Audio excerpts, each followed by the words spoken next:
श्रीगणेशाय नमः। श्रीमहाविष्णुस्तोत्र। किं नु नाम सहस्राणि जपते च पुनः पुनः। यानि नामानि दिव्यानि तानि चाचक्ष्व केशवः। मत्स्यं कूर्मं वराहं च वामनं च जनार्दनं। गोविन्दं पुण्डरीकाक्षं माधवं मधुसूदनं। पद्मनाभं सहस्राक्षं वनमालिं हलायुधं। गोवर्धनं ऋषिकेशं वैकुण्ठं पुरुषोत्तमं। विश्वं रूपं वासुदेवं रामं नारायणं हरिं। दामोदरं श्रीधरं च वेदाङ्गगरुणध्वजम्।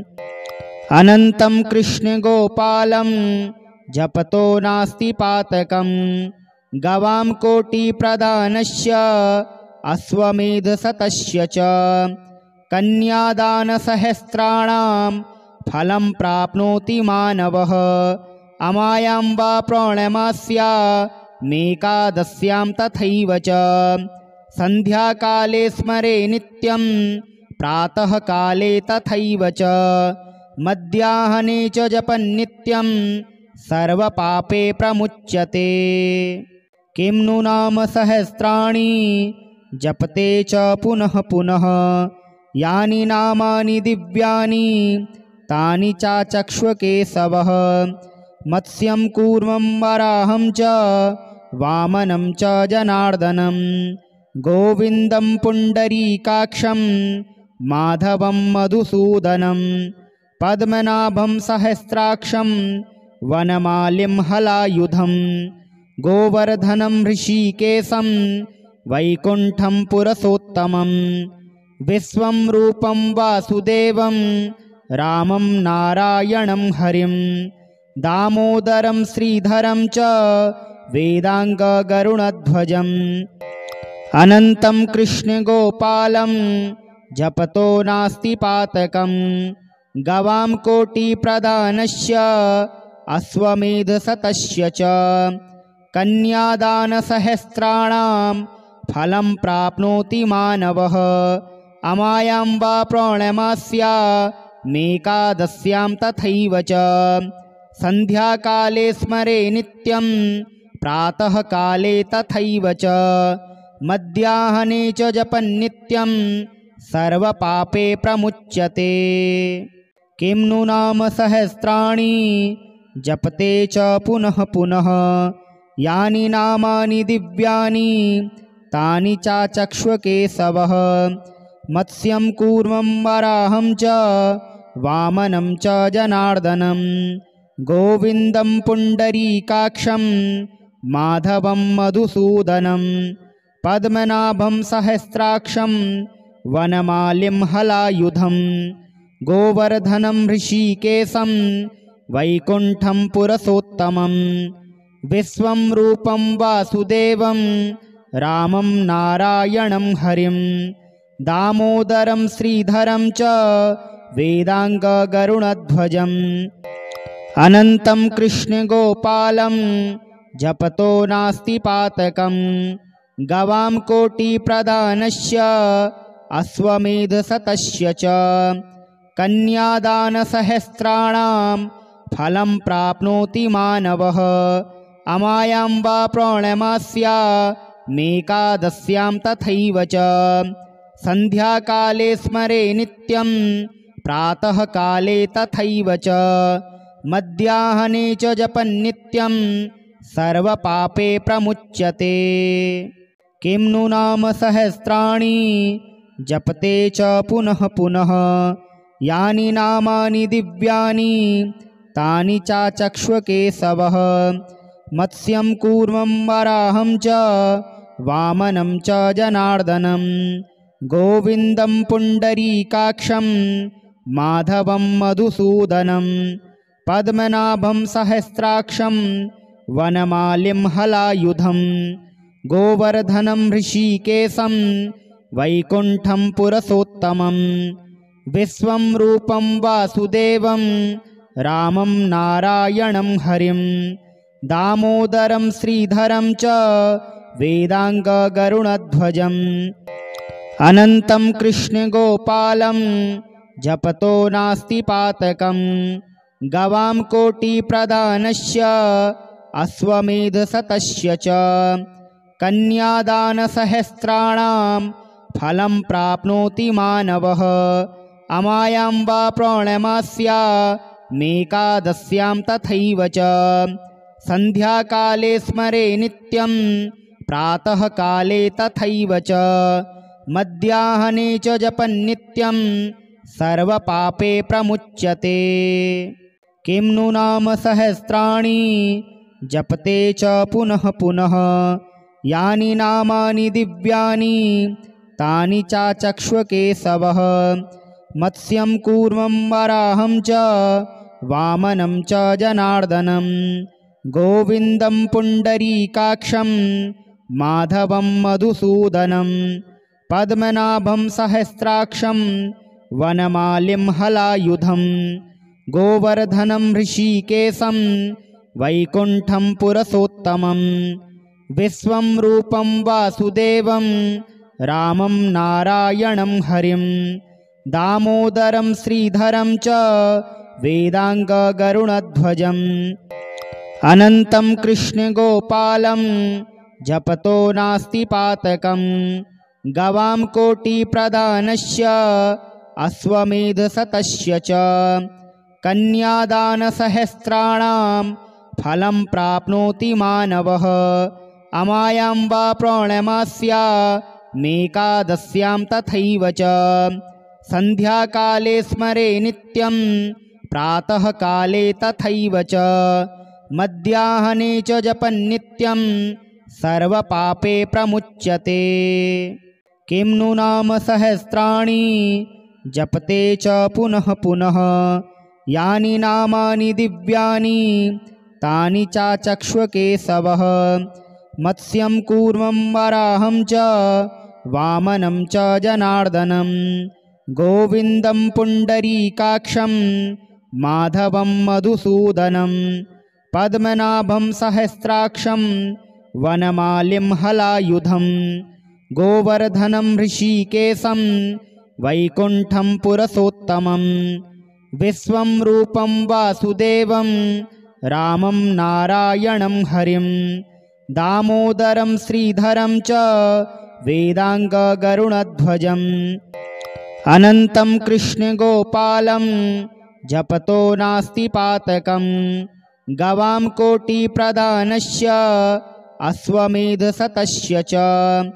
कन्यादानसहस्राणां फलं प्राप्नोति मानवः अमायां वा पौर्णमास्यामेकादश्यां तथैव च सन्ध्याकाले स्मरे नित्यं प्रातःकाले तथैव च मध्याह्ने च जपन्नित्यं सर्वपापे प्रमुच्यते। किं नु नाम सहस्राणि जपते च पुनः पुनः यानि नामानि दिव्यानि तानि चाचक्ष्व केशवः मत्स्यं कूर्मं वराहं च वामनं च जनार्दनं गोविन्दं पुण्डरीकाक्षं माधवं मधुसूदनं पद्मनाभं सहस्राक्षं वनमालिं हलायुधं गोवर्धनं ऋषिकेशं वैकुण्ठं पुरुषोत्तमं विश्वं रूपं वासुदेवं रामं नारायणं हरिं दामोदरं श्रीधरं च वेदाङ्गगरुणध्वजम् अनन्तं कृष्णगोपालं जपतो नास्ति पातकम् गवां कोटिप्रदानस्य अश्वमेधशतस्य च कन्यादानसहस्राणां फलं प्राप्नोति मानवः अमायां वा पौर्णमास्यामेकादश्यां तथैव च सन्ध्याकाले स्मरे नित्यं प्रातःकाले तथैव च मध्याह्ने च जपन्नित्यं सर्वपापे प्रमुच्यते। किं नु नाम सहस्राणि जपते च पुनः पुनः यानि नामानि दिव्यानि तानि चाचक्ष्व केशवः मत्स्यं कूर्मं वराहं च वामनं च जनार्दनं गोविन्दं पुण्डरीकाक्षं माधवं मधुसूदनं पद्मनाभं सहस्राक्षं वनमालिं हलायुधं गोवर्धनं ऋषिकेशं वैकुण्ठं पुरुषोत्तमं विश्वं रूपं वासुदेवं रामं नारायणं हरिं दामोदरं श्रीधरं च वेदाङ्गगरुणध्वजम् अनन्तं कृष्णगोपालं जपतो नास्ति पातकं गवां कोटिप्रदानस्य अश्वमेधशतस्य च कन्यादानसहस्राणां फलं प्राप्नोति मानवः अमायां वा पौर्णमास्या मेकादस्यां तथैव च सन्ध्याकाले स्मरे नित्यं प्रातःकाले तथैव च मध्याह्ने च जपन्नित्यं सर्वपापे प्रमुच्यते। किं नु नाम सहस्राणि जपते च पुनः पुनः यानि नामानि दिव्यानि तानि चाचक्ष्व केशवः मत्स्यं कूर्मं वराहं च वामनं च जनार्दनं गोविन्दं पुण्डरीकाक्षं माधवं मधुसूदनं पद्मनाभं सहस्राक्षं वनमालिं हलायुधं गोवर्धनं ऋषिकेशं वैकुण्ठं पुरुषोत्तमं विश्वं रूपं वासुदेवं रामं नारायणं हरिं दामोदरं श्रीधरं च वेदाङ्गगरुणध्वजम् अनन्तं कृष्णगोपालं जपतो नास्ति पातकं गवां कोटिप्रदानस्य अश्वमेधशतस्य च कन्यादानसहस्राणां फलं प्राप्नोति मानवः अमायां वा पौर्णमास्या मेकादस्यां तथैव च सन्ध्याकाले स्मरे नित्यं प्रातःकाले तथैव च मध्याह्ने च जपन्नित्यं सर्वपापे प्रमुच्यते।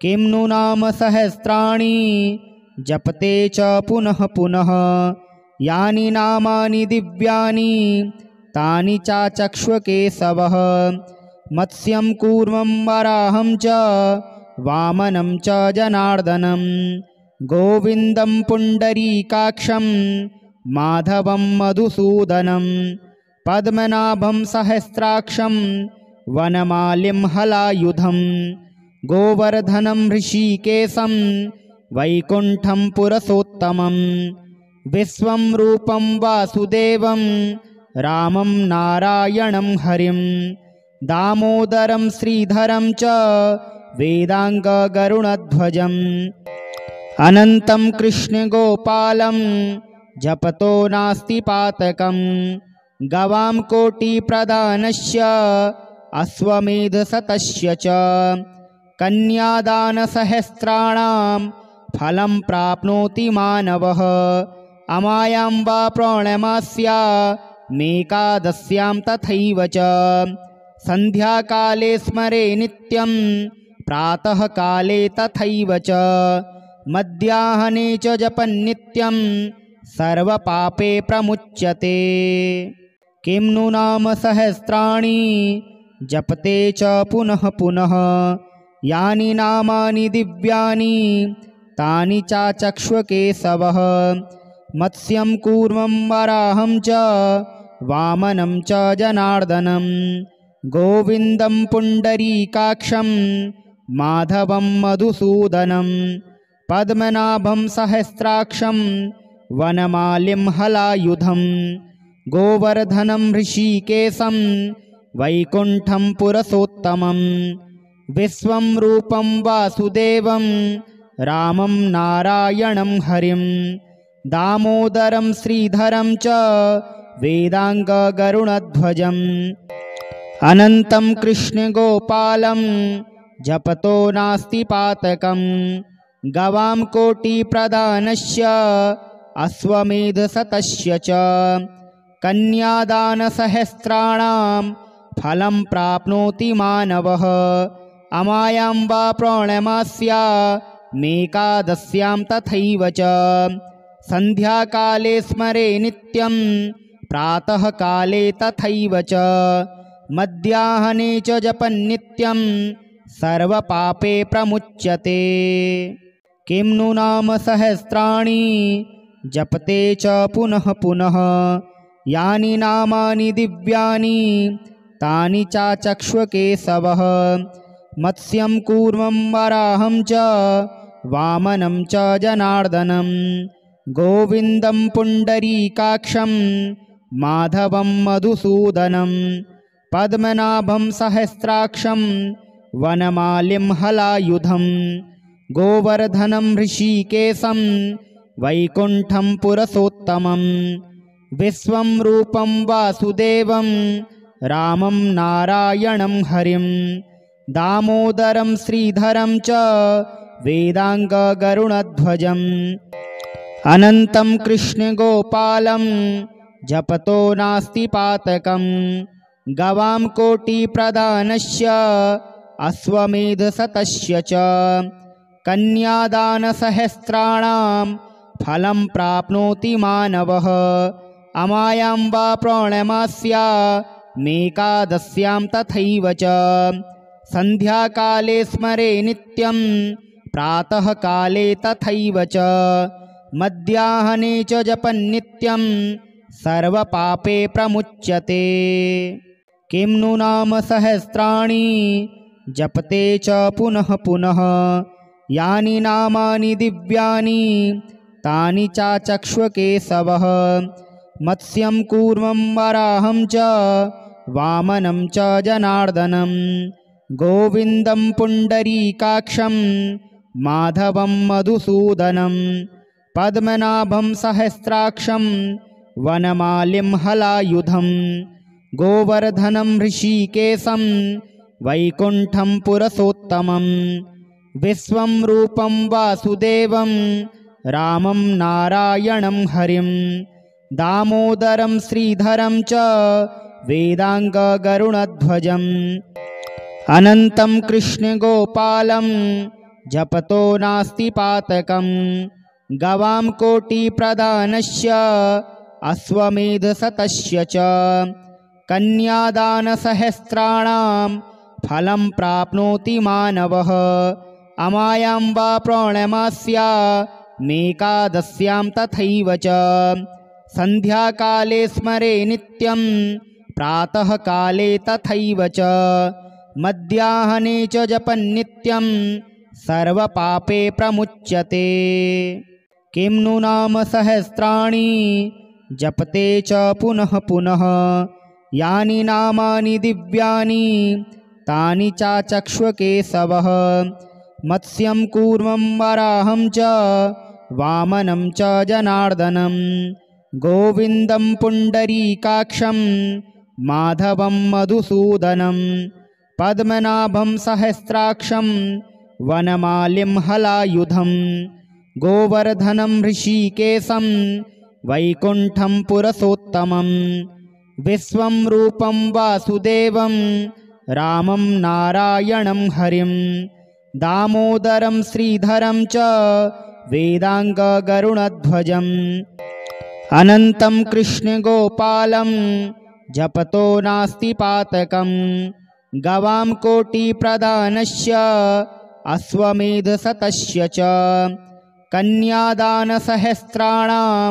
फलं प्राप्नोति मानवः अमायां वा पौर्णमास्यामेकादश्यां तथैव च सन्ध्याकाले स्मरे नित्यं प्रातःकाले तथैव च मध्याह्ने च जपन्नित्यं सर्वपापे प्रमुच्यते।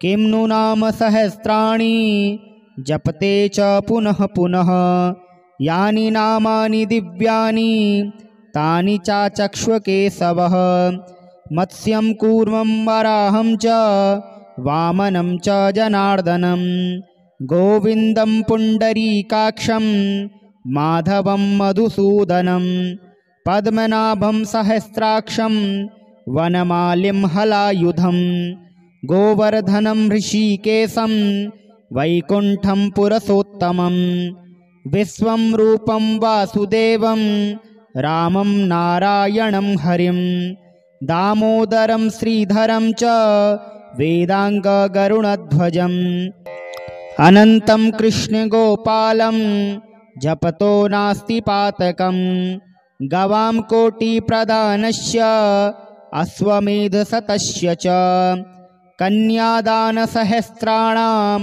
फलं प्राप्नोति मानवः अमायां वा पौर्णमास्यामेकादश्यां तथैव च सन्ध्याकाले स्मरे नित्यं प्रातःकाले तथैव च मध्याह्ने च जपन्नित्यं सर्वपापे प्रमुच्यते।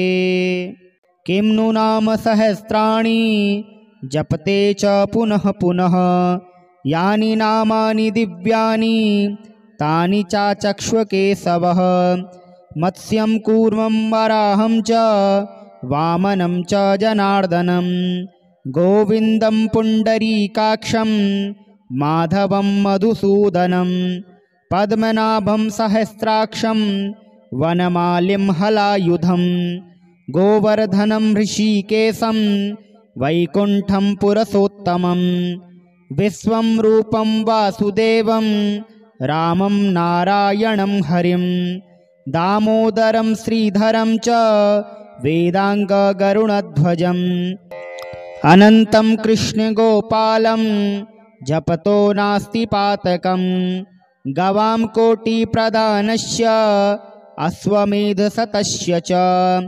कन्यादानसहस्राणां फलं प्राप्नोति मानवः अमायां वा पौर्णमास्यामेकादश्यां तथैव च सन्ध्याकाले स्मरे नित्यं प्रातःकाले तथैव च मध्याह्ने च जपन्नित्यं सर्वपापे प्रमुच्यते।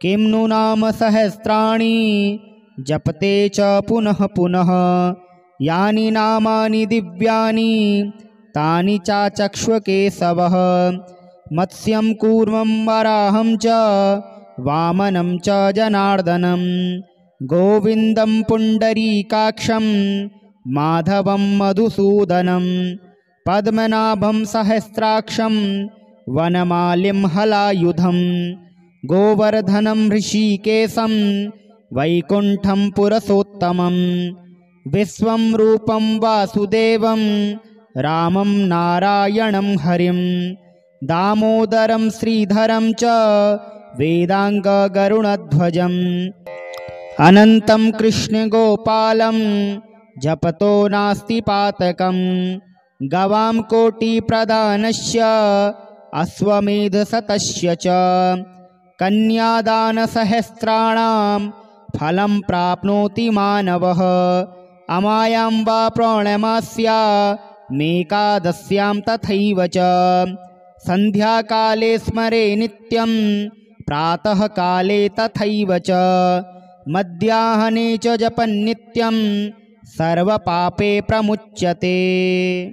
किं नु नाम सहस्राणि जपते च पुनः पुनः यानि नामानि दिव्यानि तानि चाचक्ष्वकेशवः मत्स्यं कूर्मं वराहं च वामनं च जनार्दनं गोविन्दं पुण्डरीकाक्षं माधवं मधुसूदनं पद्मनाभं सहस्राक्षं वनमालिं हलायुधं गोवर्धनं ऋषिकेशं वैकुण्ठं पुरुषोत्तमं विश्वं रूपं वासुदेवं रामं नारायणं हरिं दामोदरं श्रीधरं च वेदाङ्गगरुणध्वजम् अनन्तं कृष्णगोपालं जपतो नास्ति पातकं गवां कोटिप्रदानस्य अश्वमेधशतस्य च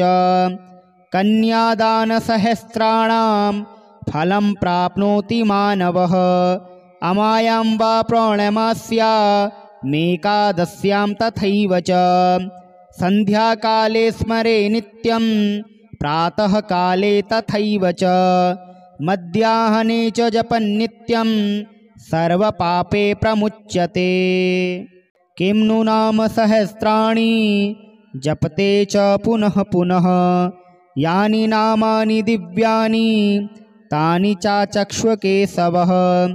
मत्स्यं कूर्मं वराहं च वामनं च जनार्दनं गोविन्दं पुण्डरीकाक्षं माधवं मधुसूदनं पद्मनाभं सहस्राक्षं वनमालिं हलायुधं गोवर्धनं ऋषिकेशं वैकुण्ठं पुरुषोत्तमं विश्वं रूपं वासुदेवं रामं नारायणं हरिं दामोदरं श्रीधरं च वेदाङ्गगरुणध्वजम् अनन्तं कृष्णगोपालं जपतो नास्ति पातकं गवां कोटिप्रदानस्य अश्वमेधशतस्य च कन्यादानसहस्राणां फलं प्राप्नोति मानवः अमायां वा पौर्णमास्या मेकादस्यां तथैव च सन्ध्याकाले स्मरे नित्यं प्रातःकाले तथैव च मध्याह्ने च जपन्नित्यं सर्वपापे प्रमुच्यते। किं नु नाम सहस्राणि जपते च पुनः पुनः यानि नामानि दिव्यानि तानि चाचक्ष्व केशवः। मत्स्यं कूर्मं वराहं च वामनं च जनार्दनं गोविन्दं पुण्डरीकाक्षं माधवं मधुसूदनं पद्मनाभं सहस्राक्षं वनमालिं हलायुधं गोवर्धनं ऋषिकेशं वैकुण्ठं पुरुषोत्तमं विश्वं रूपं वासुदेवं रामं नारायणं हरिं दामोदरं श्रीधरं च वेदाङ्गगरुणध्वजम् अनन्तं कृष्णगोपालं जपतो नास्ति पातकं गवां कोटिप्रदानस्य अश्वमेधशतस्य च कन्यादानसहस्राणां फलं प्राप्नोति मानवः अमायां वा पौर्णमास्या मेकादस्यां तथैव च सन्ध्याकाले स्मरे नित्यं प्रातःकाले तथैव च मध्याह्ने च जपन्नित्यं सर्वपापे प्रमुच्यते।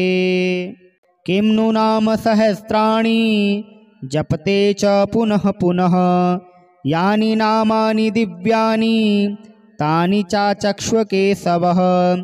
मत्स्यं कूर्मं वराहं च वामनं च जनार्दनं गोविन्दं पुण्डरीकाक्षं माधवं मधुसूदनं पद्मनाभं सहस्राक्षं वनमालिं हलायुधं गोवर्धनं ऋषिकेशं वैकुण्ठं पुरुषोत्तमं विश्वं रूपं वासुदेवं रामं नारायणं हरिं दामोदरं श्रीधरं च वेदाङ्गगरुणध्वजम् अनन्तं कृष्णगोपालं जपतो नास्ति पातकं गवां कोटिप्रदानस्य अश्वमेधशतस्य च कन्यादानसहस्राणां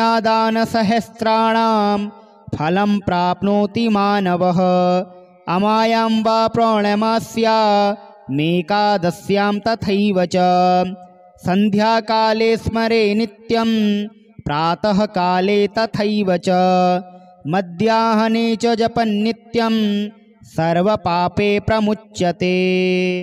किं नु नाम सहस्राणि जपते च पुनः पुनः यानि नामानि दिव्यानि तानि चाचक्ष्व केशवः। मत्स्यं कूर्मं वराहं च वामनं च जनार्दनं गोविन्दं पुण्डरीकाक्षं माधवं मधुसूदनं पद्मनाभं सहस्राक्षं वनमालिं हलायुधं गोवर्धनं ऋषिकेशं वैकुण्ठं पुरुषोत्तमं विश्वं रूपं वासुदेवं रामं नारायणं हरिं दामोदरं श्रीधरं च वेदाङ्गगरुणध्वजम् अनन्तं कृष्णगोपालं जपतो नास्ति पातकम् गवां कोटिप्रदानस्य अश्वमेधशतस्य च कन्यादानसहस्राणां फलं प्राप्नोति मानवः अमायां वा पौर्णमास्यामेकादश्यां तथैव च सन्ध्याकाले स्मरे नित्यं प्रातःकाले तथैव च मध्याह्ने च जपन्नित्यं सर्वपापे प्रमुच्यते। किं नु नाम सहस्राणि जपते च पुनः पुनः यानि नामानि दिव्यानि तानि चाचक्ष्वकेशवः मत्स्यं कूर्मं वराहं च वामनं च जनार्दनं गोविन्दं पुण्डरीकाक्षं माधवं मधुसूदनं पद्मनाभं सहस्राक्षं वनमालिं हलायुधं गोवर्धनं ऋषिकेशं वैकुण्ठं पुरुषोत्तमं विश्वं रूपं वासुदेवं रामं नारायणं हरिं दामोदरं श्रीधरं च वेदाङ्गगरुणध्वजम् अनन्तं कृष्णगोपालं जपतो नास्ति पातकम् गवां कोटिप्रदानस्य अश्वमेधशतस्य च कन्यादानसहस्राणां फलं प्राप्नोति मानवः अमायां वा पौर्णमास्यामेकादश्यां तथैव च सन्ध्याकाले स्मरे नित्यं प्रातःकाले तथैव च मध्याह्ने च जपन्नित्यं सर्वपापे प्रमुच्यते।